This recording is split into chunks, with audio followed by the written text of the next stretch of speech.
About 78 years ago, Sergeant Willard Maddox, an American soldier who helped liberate Dachau, sent 2 small envelopes across the ocean home to his wife in Kensington, Maryland. In one of the envelopes, he wrote, "Included are the human bones from the crematorium of the Dachau concentration camp." We don't know why he decided to collect them, to remove them, or why he intuited they ought not remain there, but he did nonetheless. And then these remains were forgotten until recently. More than 20 years after Sergeant Maddox died, his son-in-law, Gerald Banky, happened upon the forgotten envelope while cleaning out an old workbench. And Gerald said he immediately knew they belonged in the care of Jews. So he cold called around to a number of major American Jewish organizations for assistance, but none could help or probably didn't quite know how to help. So he reached out to the daughter of a Jewish friend who he thought might be connected to a Jewish community. And that friend, Fran Margolis, happened to be a member of Addis Israel and a cousin of our immediate past president, Janice Mostow.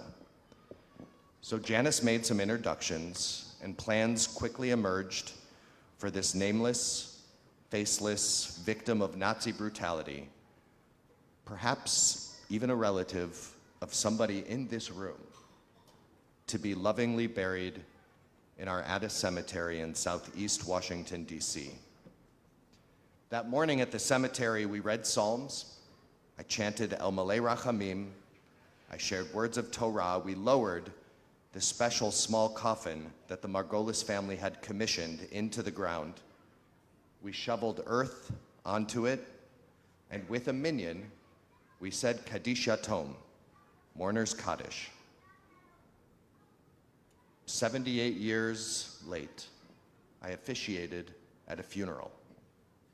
But what was most remarkable, at least to me, with members of both families present, Maddox and Margolis, and I will name that Margolis family is present today, in place of a formal eulogy, Gerald shared deeply emotional words of remorse and apology on behalf of his German heritage.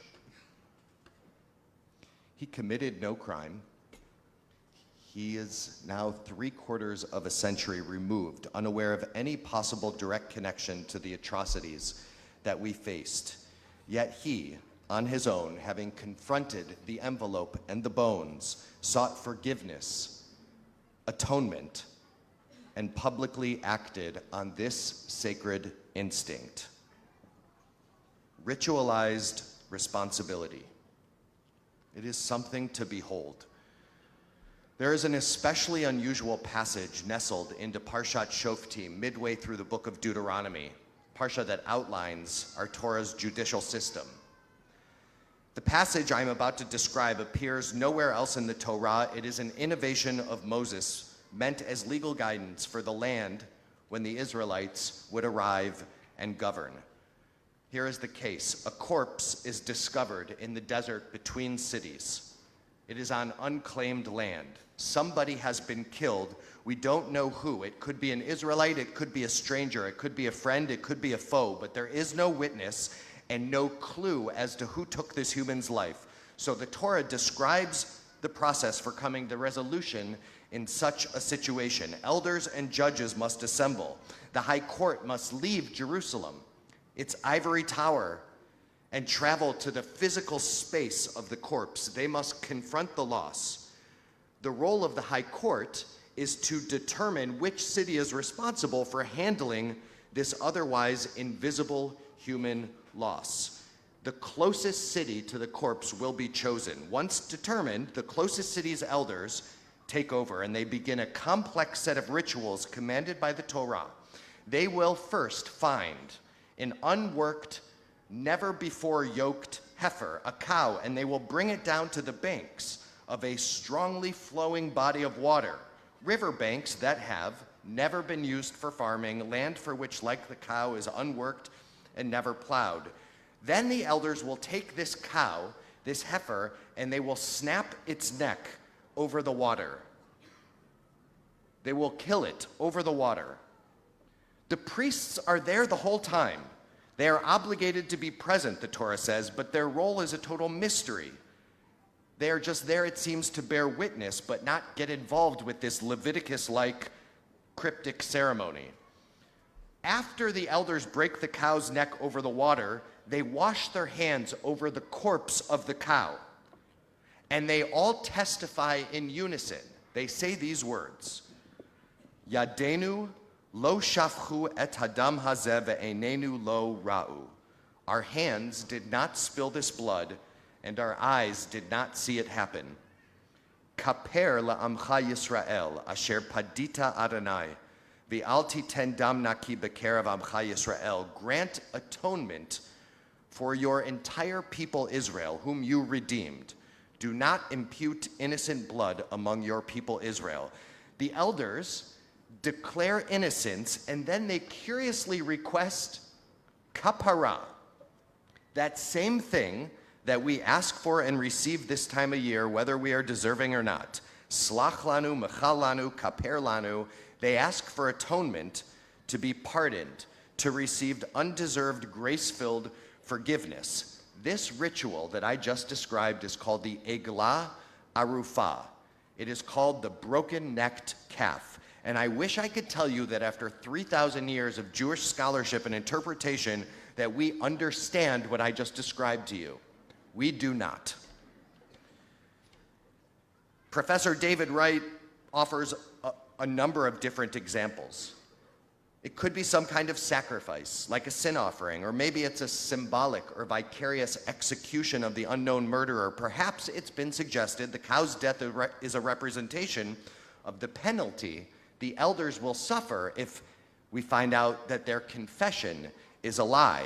Or maybe killing the animal is a means of preventing the cow, now laden with guilt, since the elders washed their hands over it, from coming back into the community, in the same way that we send a scapegoat out with all of our sins to never come back into the community. Maybe it's something like that. Maimonides, the Rambam, suggests pragmatically that this ceremony is simply meant to attract attention, to build communal awareness, thereby offering a better chance at catching the killer. But I can't help read this ritual as a Deuteronomic commentary on the book of Leviticus. This is an esoteric midrash written by Moses. In the book of Leviticus, Sefer Vayikra, when there is a sin for which atonement is necessary, the priestly class is fully responsible for the people's atonement. They are mobilized. When an Israelite contracts impurity in the book of Leviticus or Numbers, it is the priests, the Kohanim, who are mobilized. They are responsible for fixing the problem. But for the Eglah Arufah, it is the elders who are required to be held in some way ritually accountable, which is to say the loss is their liability, therefore the entire community's responsibility. Which forces us to ask why. They have committed no crime. Do we hold them liable because they were closest to the body, guilty via proximity? There is no evidence of negligence. It feels a little bit unfair to put this death in their hands, quite literally, until atonement is received. And it is this question that both interested and deeply troubled Chazal, our Talmudic sages, who ask, V'ki alta alibenu sheziknei beitim shofchei damim hem? Would it enter anybody's mind to think that the court elders are the killers here, or the witnesses who didn't come forward themselves such that they need to declare innocence? We know that they did not do this. The intent of their testimony, the sages continue, is this. When they say, our hands did not spill this blood and our eyes did not see, what they really mean is the slain person was not in our hands, in our domain, within our community's purview, figuratively in our hands, and permitted to leave our community without food and an escort. We did not see them. and let them go without sustenance and necessary protection. We would not have done that because our values demand otherwise. This is a significant shift from how Deuteronomy reads colloquially, the pshat. It went from, we didn't kill this person, nor did we see it happen, to, of course this human being was our responsibility, our charge. Had we seen them at all, we would have cared for them. We would have fed them. We would have given them safe passage. Had this person been in our midst in the first place, maybe they'd still be alive. But since it is possible at some point in the distant or near past that they were in our midst, but we didn't notice them, or worse, foster a community in which suffering is hidden from view entirely, we must treat this as if we are somewhat negligent, partially guilty, and ask for atonement. With Leviticus-style ritual, no priestly intermediary. Eglah Arufah teaches that even when we aren't directly culpable, we are still indirectly negligent for what has happened in or close to our borders, even for what might have happened on our watch, for all kinds of real psychological and emotional reasons. When we encounter another's suffering, or their mistakes, or their hard times, the instinct is so often to think this is not my fault, not my responsibility, not mine to bear. Somebody should clean this up, but it's not on me. Not so Torah. In crafting the Elders' Declaration in this way, the Torah asks us to first look in the mirror, not out a window, to determine what culpability, if even tangential, we ourselves might have in our neighbor's fall. For the past 10 years, on the longest day of winter, the darkest night of the year, DC housing advocates, former homeless individuals, and current homeless neighbors march through the cold with empty coffins to honor those who have died in Washington, D.C. without a home. It's a funeral. This city has at least 1,000 people sleeping totally unsheltered every single night of the year, and in most years, 200 of our neighbors, humans, die unsheltered. That's just DC. So speaking at Luther Place Memorial Church before the march, Donald Whitehead, who's from the National Coalition of the Homeless, remarked that most of those who pass away while homeless do not get proper funerals. There's no headstone, there's no accolades. So he says it's up to us to say one last time, we're glad you are here, and we are sorry you are gone. Ritualized responsibility. It is something to behold. But unlike in Deuteronomy, at this funeral, no officials or powerful elders are present to share the heavy burden, to request atonement. Washington, D.C. has the highest rate of homelessness in the country. 93 out of every 10,000 people are without stable shelter. You and I encounter and face them, our homeless neighbors, often. But when they die, uncared for, unclaimed, and barely noticed, it had never occurred to me, at least, to ritually confront this crisis and to ask for atonement for the wrong I might have committed. What we do, we clear out encampments. We stigmatize voucher holders. We launch lawsuits to prevent more short-term temporary housing, more shelters. We galvanize to block more affordable options in our neighborhood, and we say to ourselves the whole time, these measures are for their safety and their dignity, but it is not. We need to be honest. It's about us, our own discomfort, our own fears, and our own guilt, because if it were really about the unhoused, their dignity, we wouldn't displace them over and over and over again. We would house them. If we took seriously our Eglah Arufah informed responsibility, our Anne Frank House responsibility, the mirror would tell us to apologize and seek atonement by prioritizing our budgets accordingly. Valerie Kaur, a Sikh American activist, writes in her stunning book, See No Stranger, our minds are primed to see the world in terms of us and them. We can't help it. The moment we look upon another's face, our minds discern in an instant whether or not they are one of us, part of our family, our community, or our country, or one of them. This happens before conscious thought, and who we see as one of us determines who we let inside our circle of care and concern. Egla Arufa asks us to acknowledge our responsibility to widen the circle of care rather than circle the wagons of exclusion.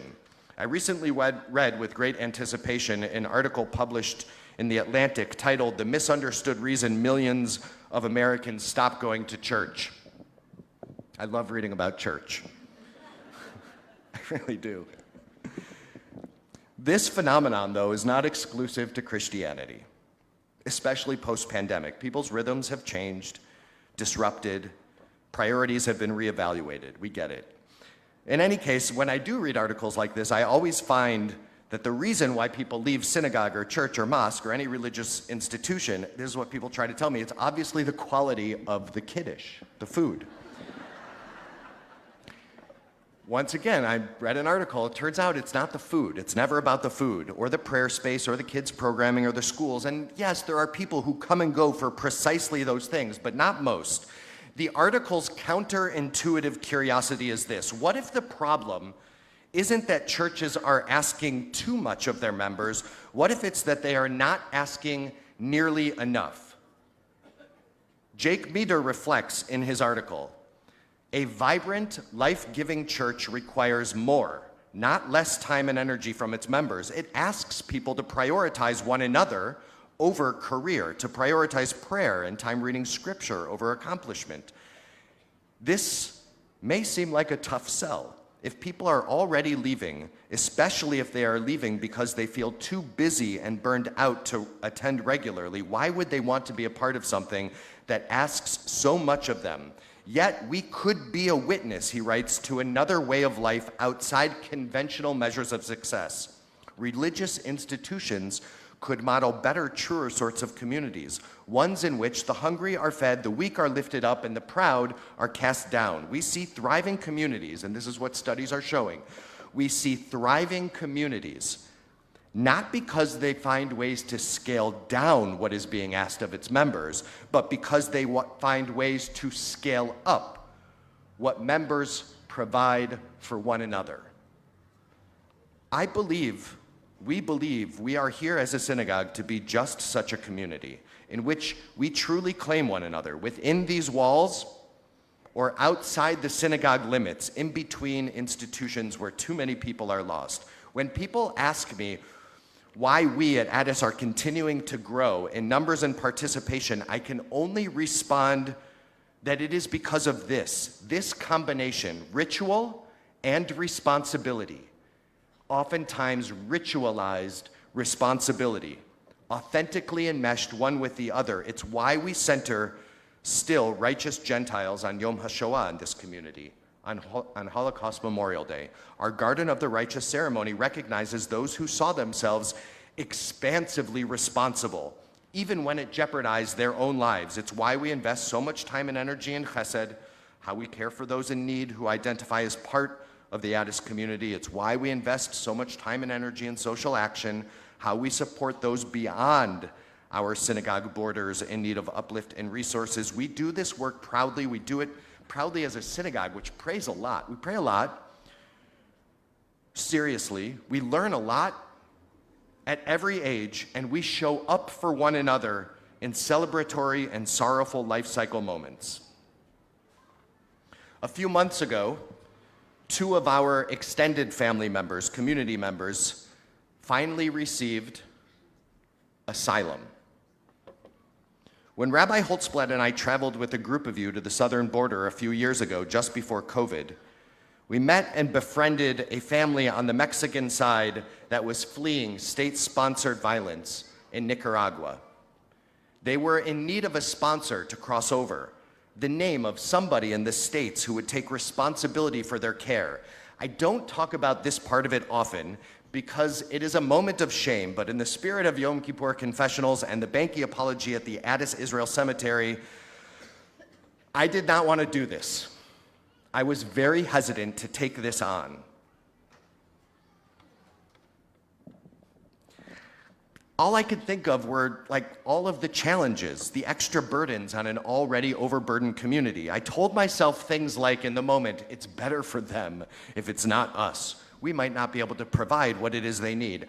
I was too cautious. Lauren was not. She ignored my concerns. That is a feature of our partnership.